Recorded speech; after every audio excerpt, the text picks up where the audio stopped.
through the chairperson. I hope this has been laid to rest. It will not happen again. Noted, Chairperson. My apologies. Can we now start with the apologies? We have the apology of Honorable Jele, who is writing exams. We wish her the best of luck. The other apology, which has now, I think, has been rectified. Honorable Mufokeng had challenges of connectivity. I'm told that that has changed. She has joined, she is with us. Any other apology? Chair, it's only, Chairperson. sorry, Chair, it's only on Richard, Honorable Richard. The only apology that we need to record is still standing, and then Honorable Gola has just joined us. Thank you. Yes, Honorable Richard Janji is with the Magistrate Commission. They are doing interviews until he will be back next week for a week and go back again until the first week of December. That is the standing apology from Mr. Richard Janji. Any other apology? Chair. Did you? My apologies to ask to be excused again from this meeting, but I've arranged for the acting DG to be in this meeting today. There's another interdepartmental meeting chaired by the National Treasury and the FIC, which has been postponed on numerous occasions. With your leave, Chair, may I attend that meeting, please? Okay, no, I think that is in order. Thank you very much, Chair. All your people who are responsible for the bills are present. Is that correct? Yes, that's correct, Chair. Thank you very much. And we are also joined by the Deputy Minister of Justice and Constitutional Development, in fact, Justice and Correctional Services, responsible for Justice and Constitutional Development, Honorable John Jeffries. Mr. Robertson, can you start? Can you lead us with the first bill, the criminal law? Mr. Chairperson, it's Mr. Dupree and Dr. Botha is going to take you through the criminal law sexual offences bill. I'll be there for the second one. Thank you. Okay, Mr. Dupree and your colleague, can you take us through the criminal law? Thank you, Mr. Chair, and good morning. Mr. Chair, we've been requested to prepare this working document, and I trust that all the members can see the document on their screens now. I would like to, before I go into the document, maybe just explain to you how we approached preparing this document. It's divided into two parts, Mr. Chair. The first part indicates to us what some of the concerns were that were expressed and some of the proposals that we have maybe to address those concerns. However, we soon realized that the proposal that would require the most drafting is the proposal that the National Register for Sex Offenders, the functions of that register, be transferred to the South African Police Service Criminal Record Center. And that is the second part of our document.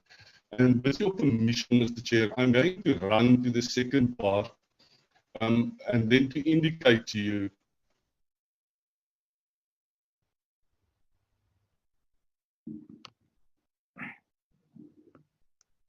Mr. Robertson, Mr. Dupree. That we did was, and what would be required. I lost you there. I'm not sure whether it's my connection or yours. Thank you, Chair. Now, what I indicated to you is that our document is divided into two parts. I am now on the second part of the document, and that deals with the proposal that the functions of the NSRO must be transferred to the South African Police Service Criminal Record Centre. And what we did was to copy the text of Chapter 6 and merely to indicate to the committee which amendments would be required to achieve that. So maybe I can, with your permission, then start off the document, Mr. Chair. And the first amendment that would be required is the amendment to Section 2 of the Principal Act.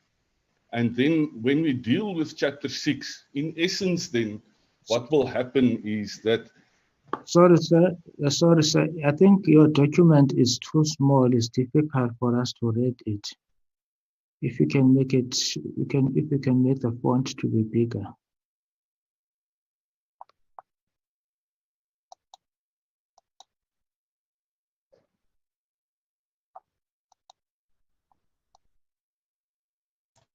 That better, Chair?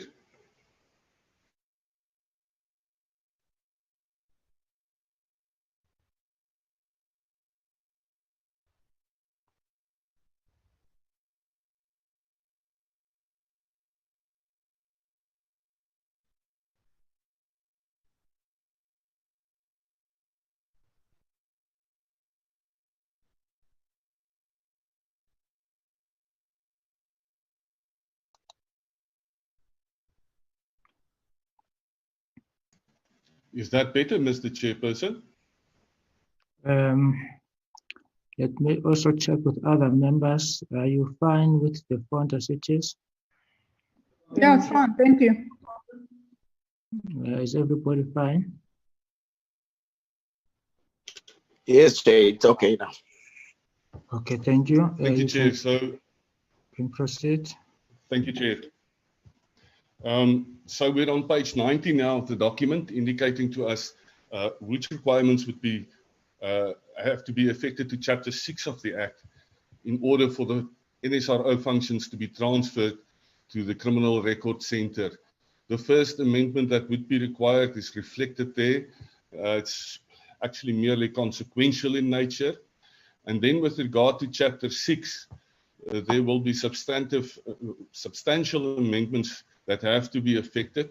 Among others, at this stage, we propose that the heading of the chapter should be the prohibition in respect of persons' previous convictions for sexual offences. Mr. Chair, I apologize if there might be typos here and there. We had to work under a bit of pressure.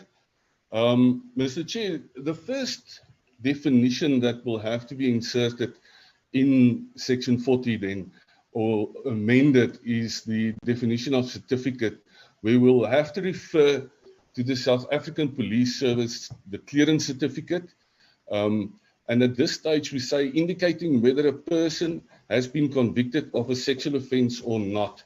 Now, you will see, Mr. Chair, that there is a footnote number 12.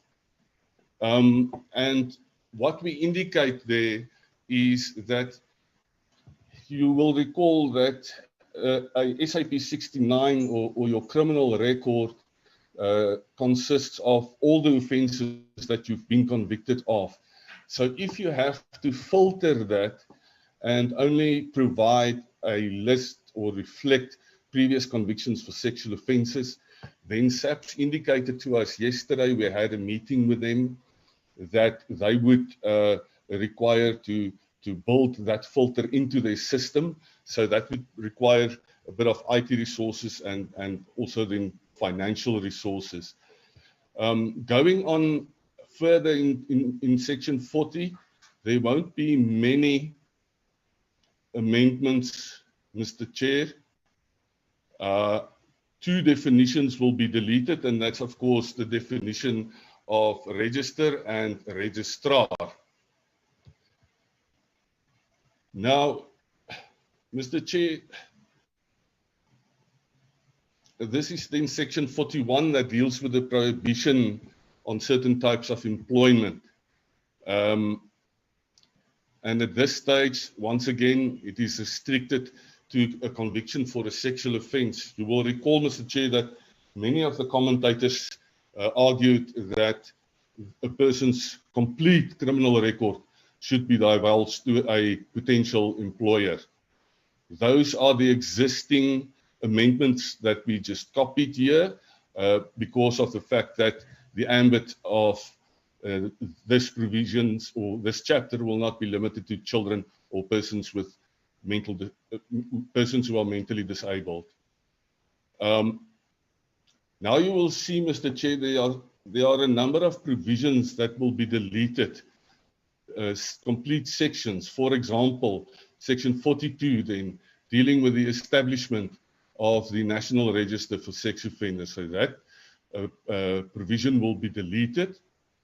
As far as the objects of the register is concerned, it will be amended to merely indicate the objects of the chapter.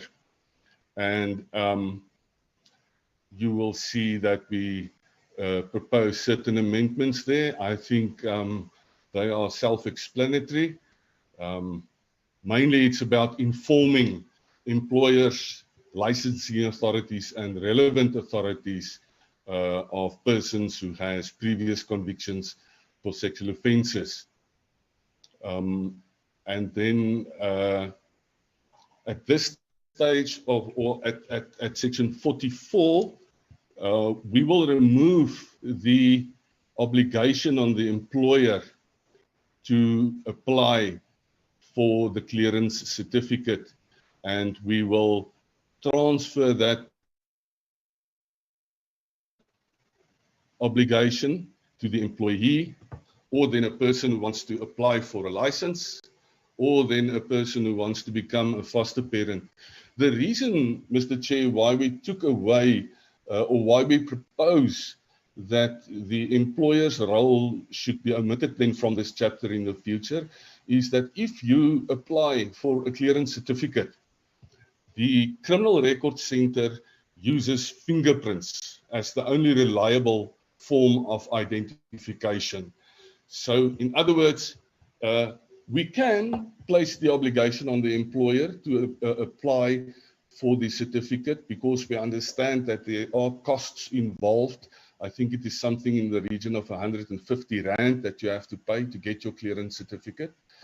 The only reason why we did not, or at this stage thought it wise not to give the employer a role is that the employer can't apply for that certificate without the relevant individual's fingerprints. So you'll in any event need the cooperation of the potential employee to obtain his or her fingerprints. The inquiries for purposes of the expungement of applications in terms of the Criminal Procedure Act currently gives the Director General of Justice and Constitutional Development the ability to approach the registrar to determine whether a person has a previous conviction for a sexual offence or not, and that is for purposes of expungement in terms of the criminal procedure. Now, and I must admit, Mr. Chair, this is maybe where it became late at night. We proposed that the obligations of employers in respect of employees, that whole provision should be omitted from the new chapter. But I ask you to please excuse me, that was a mistake on my side. I will have to re-look at that section and fix it. I don't think the section will be deleted in toto. Then we get to section 46, which deals with the obligations of employees. Maybe before you proceed, I think you should use different colors for different reasons. For instance, where you are completely omitting, or where you're completely omitting a particular section. I think for us it will be easier if there is a particular color, and then where you are making a change or an amendment, then we use a different color, then it will be easier.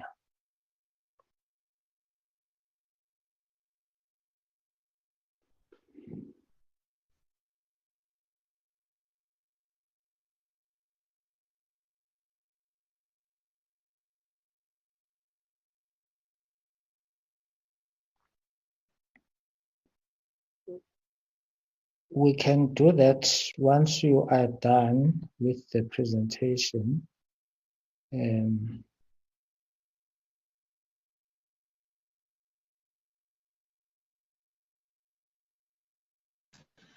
you, Mr. Chair. With regard to section 46, there will be proposed amendments to bring it in line with the transfer of the functions to the Criminal Record Centre.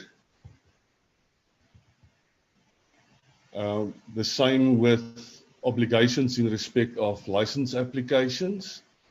It merely requires that a person who wishes to apply for a certain license must then, of course, together with the application, submit a certificate, the police clearance certificate, and then the rest of the provision, my apologies, remain the same. With regard to section 48, obligations in respect of applications for fostering, kinship, caregiving, and temporary safe caregiving and adoption of children, we also propose that the obligation is there that the person must submit the Criminal Record Centre certificate upon applying. The contents of the register, that's self-explanatory, Mr. Chair. That provision will also be omitted from Chapter 6, as well as the provision dealing with which person's names must be included in the register. So those two provisions will be omitted from the bill or the chapter.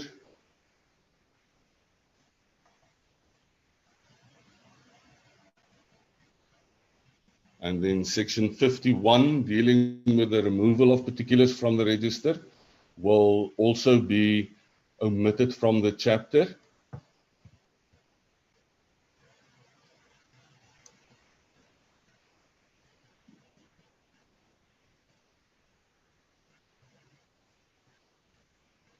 With regard to the confidentiality and disclosure of information, it's mainly consequential amendments that will have to be affected to that provision.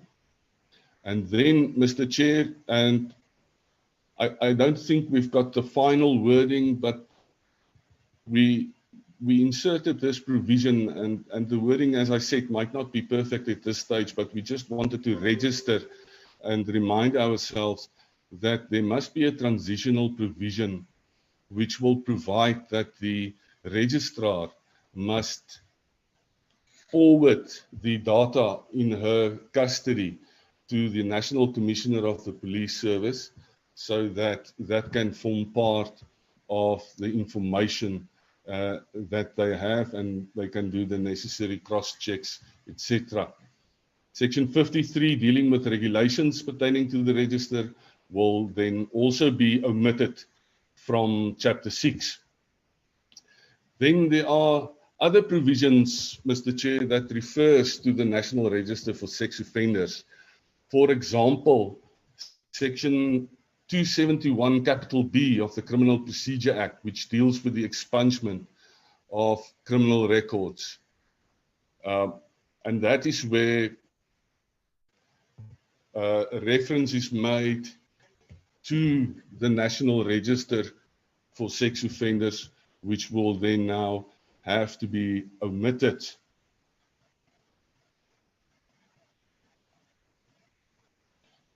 Section 15, capital A of the South African Police Service Act, which also refers to the National Register for Sex Offenders, will also have to be amended.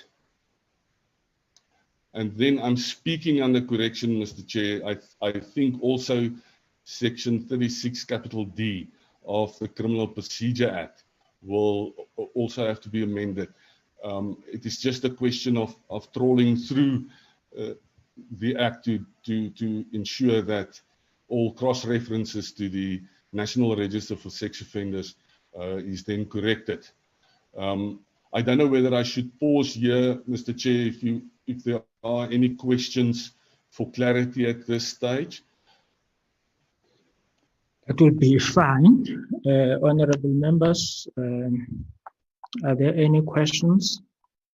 As I'm waiting for members to indicate, I think your discussion with the South African police pertaining to the resources that would be required and the technical and ICT changes that would be required, I think we would need a bit of a detail, because if we do not know how much would be required and the extent to which the ICT changes would need to take place, and then how long would that be, we might give a blank check to something that would take forever to be implementable. So I do think that we still need a further elaboration and some form of certainty, because we don't want to legislate something that would not be funded, or something that would require a lot of where you would find that the capacity in terms of ICT might not be there. So I think we need a bit of information from both yourselves and the SAPS on that score. I have noted Honorable Werner Horn. Honorable Horn. Thank you, Chair. Chair, my question relates to the new development, and I'm just trying to get there on my Word version of the presentation now. But the wording relating to sexual integrity, which I think is an attempt to tighten up the definitions. I wonder whether Mr. Dupree is able to inform us whether this is let's say a new definition, or whether this is in line with definitions elsewhere in our legislation, and if not,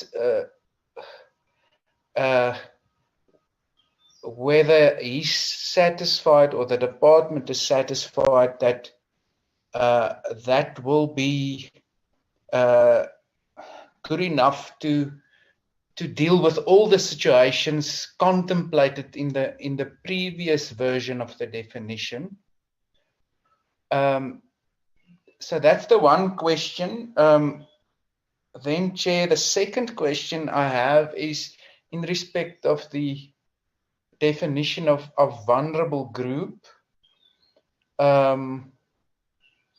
We still sit with the, I want to say, the conundrum around the females below 25 years of age. And I think last time round there was an undertaking that we will be afforded the research indicating that there is a rationale or a scientific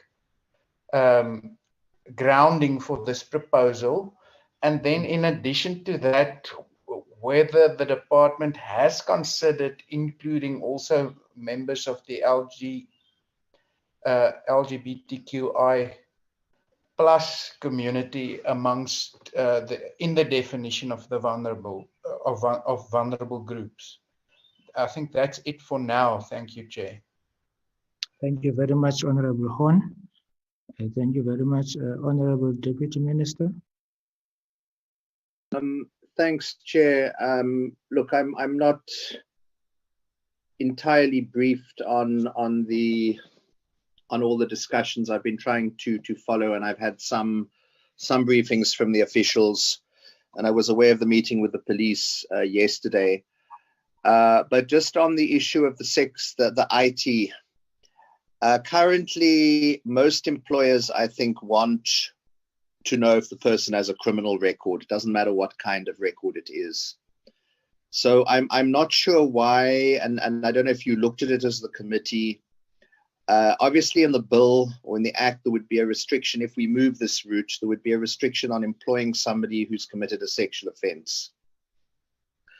If when you get that record, I'm not sure why it's necessary just to get that record, as it were, and not any criminal record the person has. So the person has a criminal record because most employers do ask for that, and they don't want to employ somebody with a criminal record, but they can if they're not restricted from it. So it may not be necessary to have software that filters out records.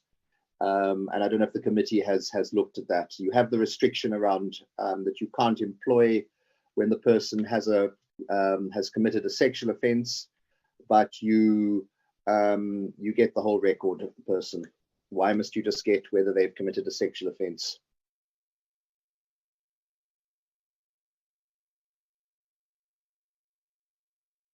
Thank you very much, dear. Any other questions? Can you answer those issues, Mr. Dupree?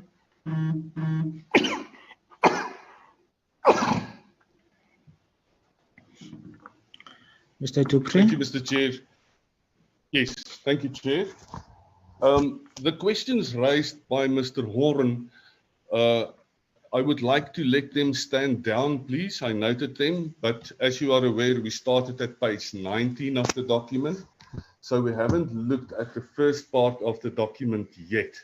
So with your permission, Mr. Chair, if those questions can stand down until later this morning.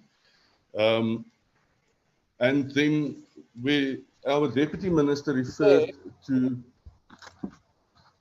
Chair, sorry, it's Werner. My apologies. I was disconnected, and when I reconnected, we were more or less on page 20. So I thought it was briefly dealt with. So my apologies. I'm fine with it standing down. Thank you. Okay, that's fine.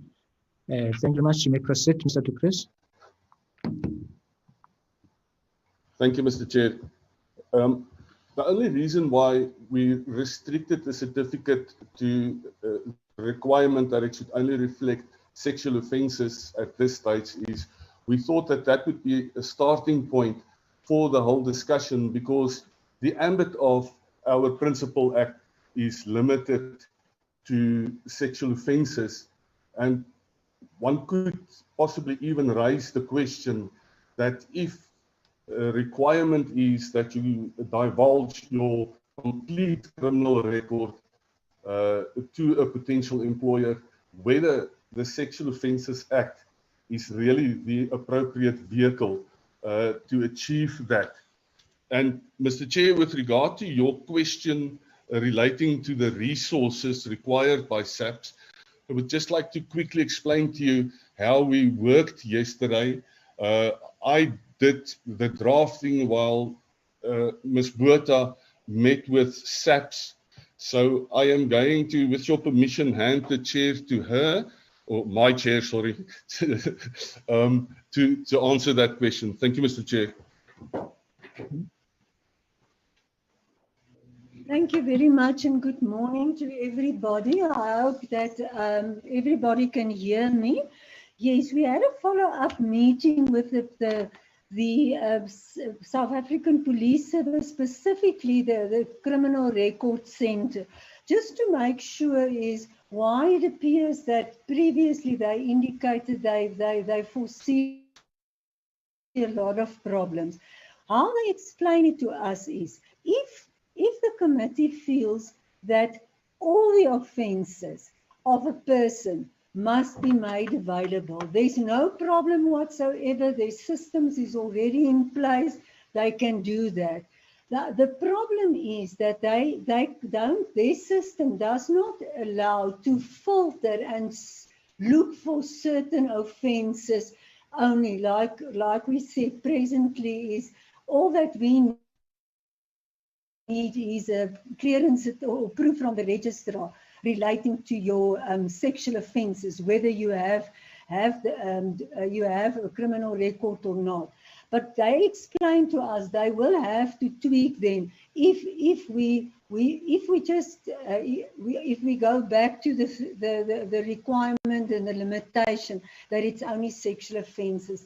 But Chair, what we did discuss with them, because there's a lot of technical things that they discussed with us that one can quickly misunderstood. And what my question was to them is that whether they would be prepared, but of course if they are asked by the committee, then they have no choice. That I think that insofar as specifics on the readiness, and we talked about that, is what do they require in respect of resources? We did ask the question. They did say to us that they received about 1 million applications for clearance certificates now. They will have to think is if this function is transferred to them, and if it's not only the 69 that you print as is, but you need to filter it to only reflect the sexual offence, how much people they will need, how much time they will need, and it becomes a little bit technical for us, and I'm just afraid we don't want to or to give the committee information that is not 100%. Hence, what our suggestion is that we said to them is it would be best if they can come and explain, but that's not our decision. It's the committee's decision whether they want to hear them and then being able to ask technical questions that we either don't understand well, or on the other hand that they can add which we can't add at this stage. But just in short, yes, we did speak a lot about their capability and the time frames and their readiness if this option is followed and the information or the function transferred to them. And then maybe, Chair, if you can allow me also just to say is that last time, and I know we will come to that, but because it was mentioned already, is I was asked by the committee to look at and see if I can't get other stats as well relating to that age group. I have received it, and with your permission, when Henk deals with that part, the definition of vulnerable groups, I will be in a position to give you a little bit feedback just on the issue of whether the research that I referred to insofar as the development of the brain is concerned. I contacted the person to who I spoke. You will recall that I said I spoke to Dr. van der Walt. She's an educational psychologist, and she referred to research that she has come across. She's out of town at this point in time. She will be back this weekend, where she will have access to the internet, and we will still get that information and provide the committee with that, because we understand it is very important. I think, Chair, for now, that's all from my side. And I can hand over to Henk then as well. Thank you very much. With your permission, if we can do it. Thank you very much. I have also noted quite a number of hands that have come up since the discussion started. Chair, I have a question for clarity, Wilma. Yes, I've seen you. I have Honorable Breitenbach, I have Honorable Ngola, I have Honorable Nivot Drachen, I have Honorable Jacqueline Puken. In that order. Thank you, Mr. Chair, and good morning, everybody. Mr. Chair, I don't know what I'm missing in this discussion about filtering of criminal records. Why would we want it filtered? If somebody wants to apply for a job and they must disclose a criminal record, they must disclose the entire record, and failure to do so would be fraud. So there can be no possible good reason for wanting to filter a criminal record. Your criminal record is your criminal record. If you can't do the time, don't do the crime. You can't hide it away. So I can see no earthly reason for wanting to filter somebody's criminal record, unless I'm missing something in this discussion. Thank you. Thank you very much, Honorable Breitenbach. Before I move to Honorable Ngola, I think on the same breath, we can't have a situation where you would apply for a criminal record for persons, and then separately you apply for sexual related criminal offenses. I think it makes this thing to be extremely cumbersome. I think it's something that you would need to respond to. Why don't you have a consolidated? Because if you've got one criminal record that will cover everything, whether I committed fraud at some point and committed rape and committed murder, something that will give a complete picture of my character as a person, then the employer would be in a better position to look at that person's suitability for a job. Because I think we should also run away from what we were trying to do with the cannabis, where you have a lot of silo interventions. I think we must try to be holistic in our approaches as much as we can. Honorable Ngola.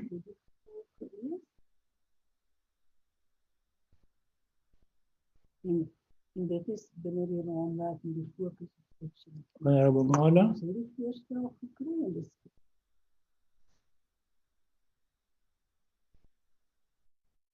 Honorable Livo Drachen.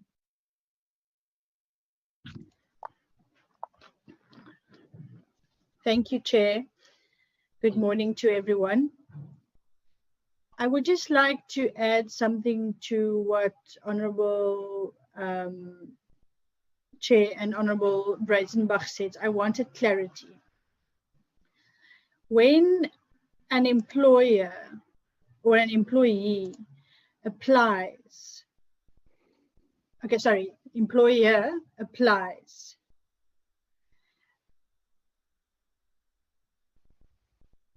to do a criminal check, the certificate given does it list all the crimes?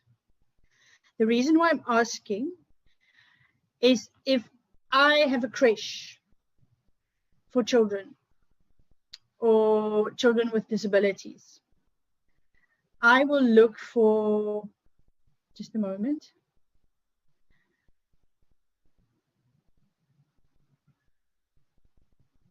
Okay. I will look for specific people or specific crimes if I have a creche. So I would check if a person has committed a sexual offense or not.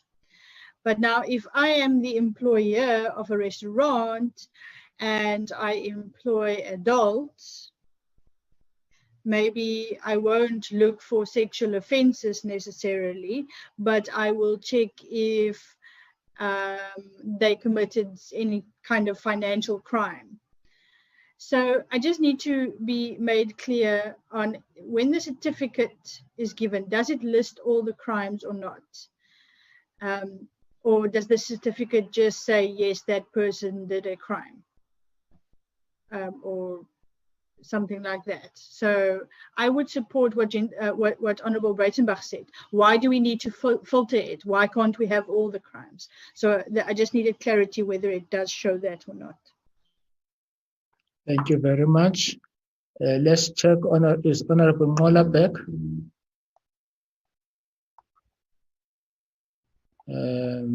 I think he's still under the tree. Honorable Mfuke. Thank you very much, Chairperson, and thanks, Chair. I think mine will be adding on the issue of the criminal records. I just want to find out that can't we have a mechanism of consolidating that? And I think you have said that, so I'm partly covered on that. And the second one will be the issue of the South African Police Services. I heard that they had a meeting yesterday. I want to know on when are they going to brief us, because we had a number of questions that we asked in relations to South African Police Services. Thank you. Thank you very much, Honorable Mfukeng. I think maybe what we would need to do as a committee, we would need to have a date that we would call on the SAPS and all other outstanding briefings that we wanted, including the Department of Communication. I think your last part, let's treat it as a program issue, because we need to call them back as soon as possible, so that by the time these bills are passed, we are clearer on the role of each stakeholder. I think we would at some point we would need to do a program review as a committee to check how, when, and how do we accommodate calling the SAPS and the other stakeholders. I hope that clarifies you, Honorable Mfukeng. Yes, it does, Chair. That's exactly what I was saying. When can we plan on that? Thank you very much. Okay. Honorable Ngola is not yet back. Mr. Dupree.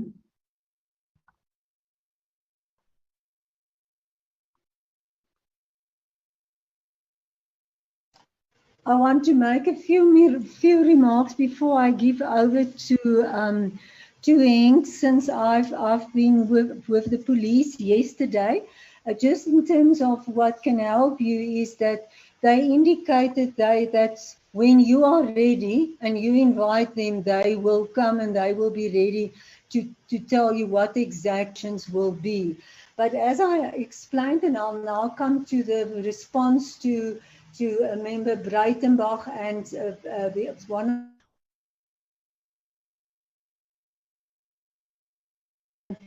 It depends on what the decision is going to be, what will be the implications on the police. Yes, it's correct. If I apply today to the police for a clearance certificate, I go to any police station, they take my fingerprints, and they send it then to the Criminal Record Center, and then the Criminal Record Center do the check.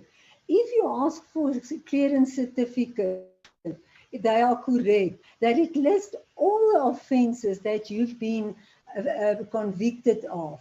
And it seems that if that is the way the committee is going, the police say is that they won't have a problem with IT systems because what they have it in place. Their problem, and that's what they can tell you about more, is that they will also need more resources, because as it is, and as I said, they're already receiving now 1 million applications, I think they said, for clearance certificates every year, and they don't know, depending on what we're going to do, our decision will affect their readiness as well. But can I just say, the reason why we mentioned the split in the sense of only sexual offences. Presently, if you look at the Sexual Offences Act, the emphasis is on sexual offences, and that is how the Act reads now. As another option, it can be put in that you don't only now want the sexual offence record, but you want everything. But should the committee decide that no, it should not be the whole record, then the consequences will be different. But we looked at this option because of the fact also that the commentators, a lot of them indicated exactly what was said in the committee too. You need the whole profile actually of the person to determine whether this person is suitable for the position that you want to fill. So you're quite right. There's no, I don't think there can be any, from a constitutional point of view, a problem relating to making, if I apply to be a teacher, now they make my whole record available. I don't think it will be a problem. It's only just that as it stands now, we only ask for the register to focus on the sexual offences. And if I can maybe just say something before I forget, Chair, with your permission, I think one thing that we must really also look at is presently the certificate that's issued by the registrar is free of charge. You apply for it, whether it's the employee or the employer, you apply for it, you don't pay a cent. You pay 100, like he said, 140 Rand for a clearance certificate if you approach the Criminal Record Centre. That's all that I thought that we just need to point out to you. I don't know whether you're happy with my answers. If not, please, I'll wait then before I ask Mr. Dupree to take over. Thank you very much. Because I think it's quite a sticky issue, I would check if honourable members still want to ventilate further on this issue before we proceed. Chair, Wilma. Honourable Nivo Dracham.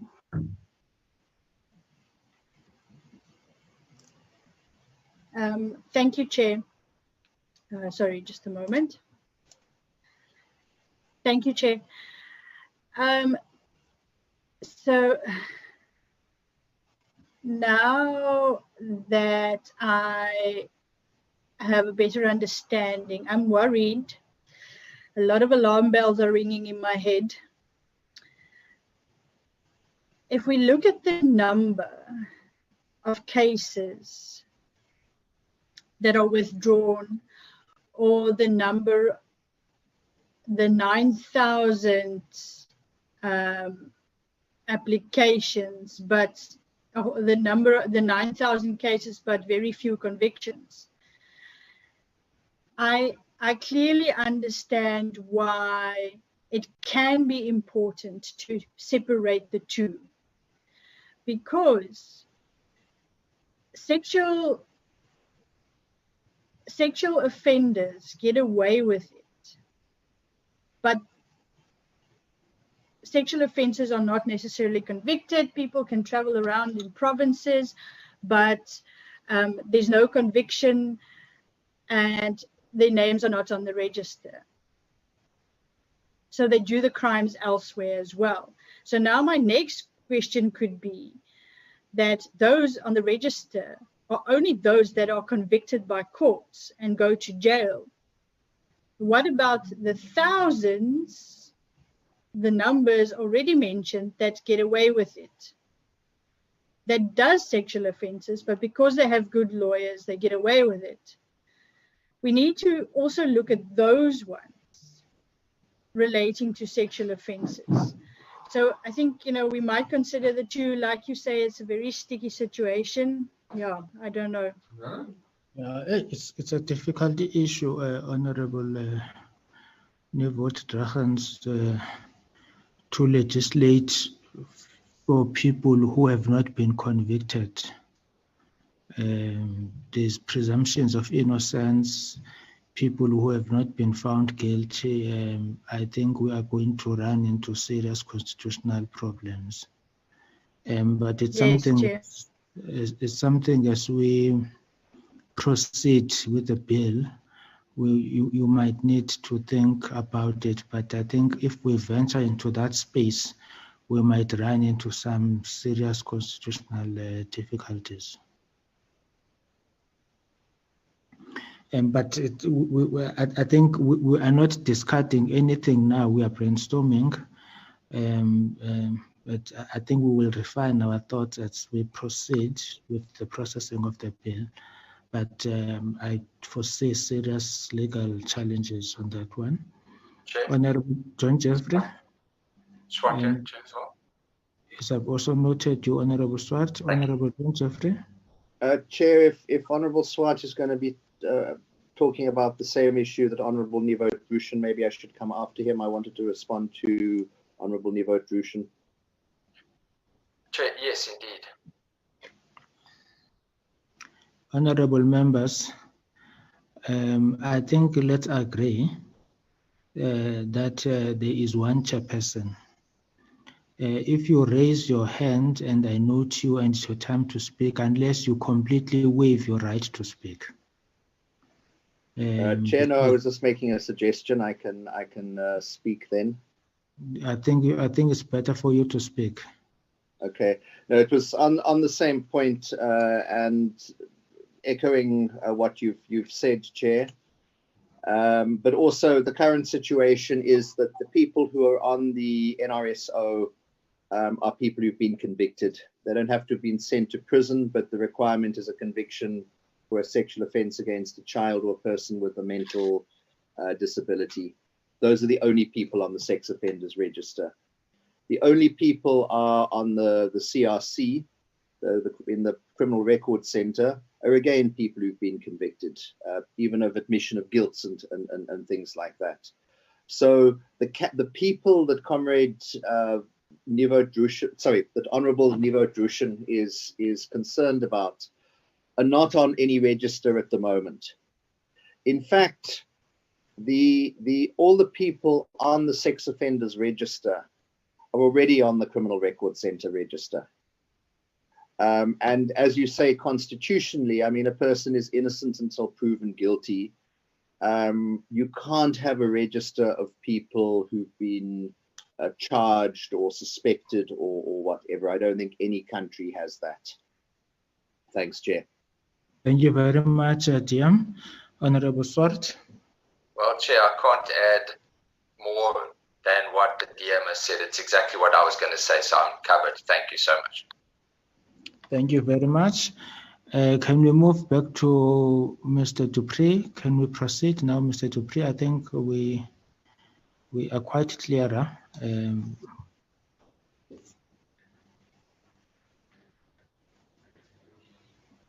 Thank you, Mr. Chair. So this concludes then, or with your permission, I would like now to go to the first part of the document, and that part reflects the discussions and some of the options that have been raised in the previous committee meeting. My apologies, I just need to get to the page.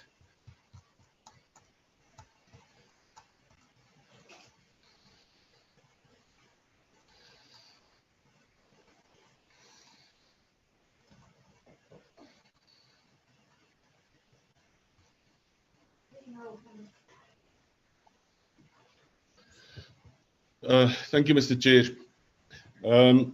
We've footnoted. Oh yes, we just referred to the second part of the document, and then with regard to the provision dealing with incest, you will recall that SAPS has raised a concern that wrong people might be convicted in terms of the addition of paragraph B, which deals with sexual violation and also includes acts like kissing. So what we would like to propose and for the committee to consider is the addition of the words in yellow in order to provide a better indication of the type of act, sexual violation act, that would qualify as a transgression of section 12.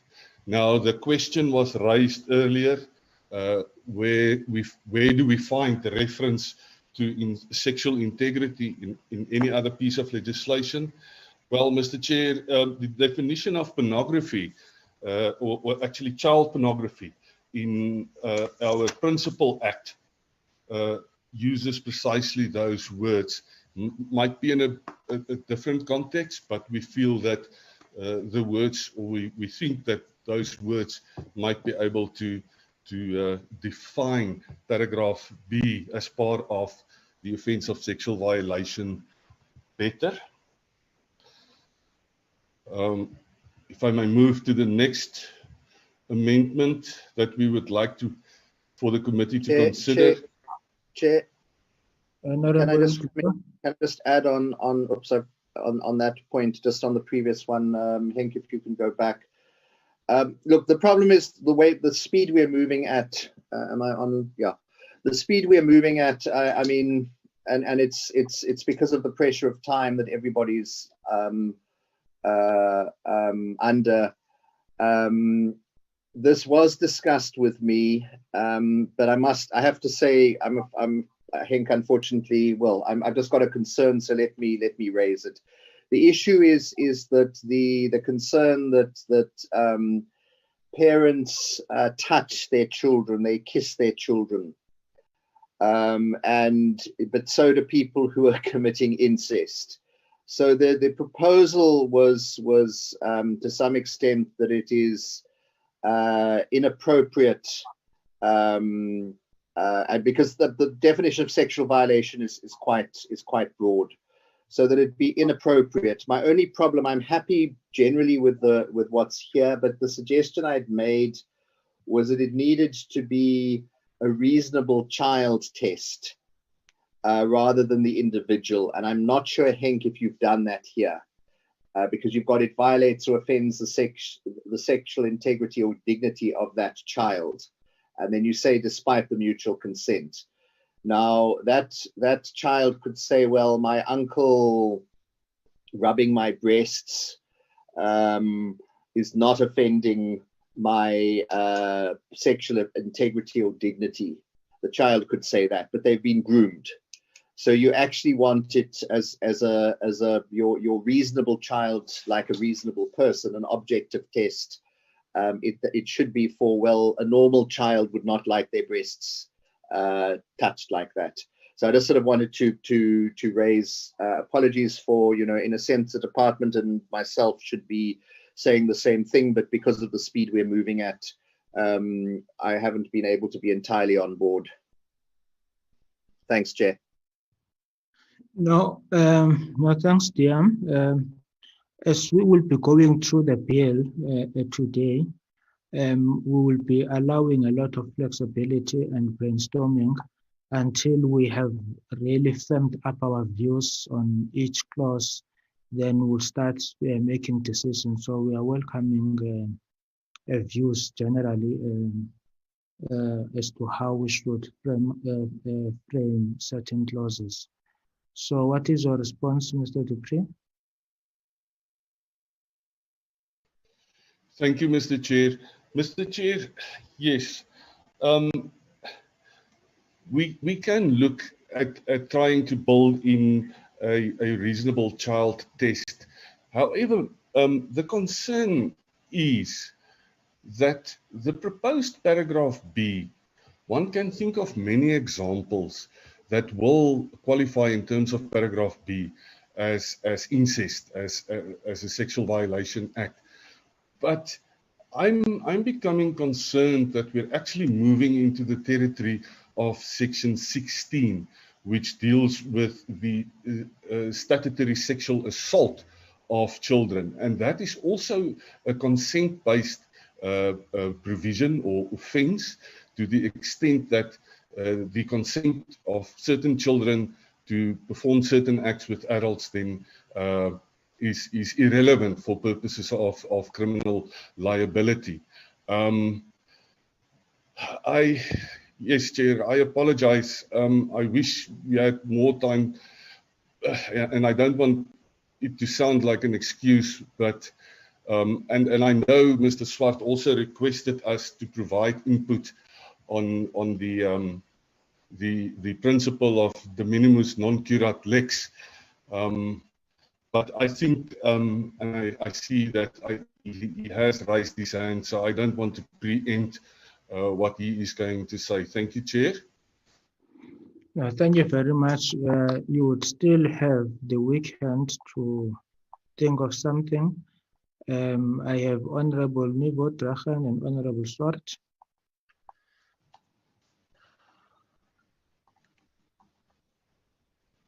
Honorable Nivo Drachen.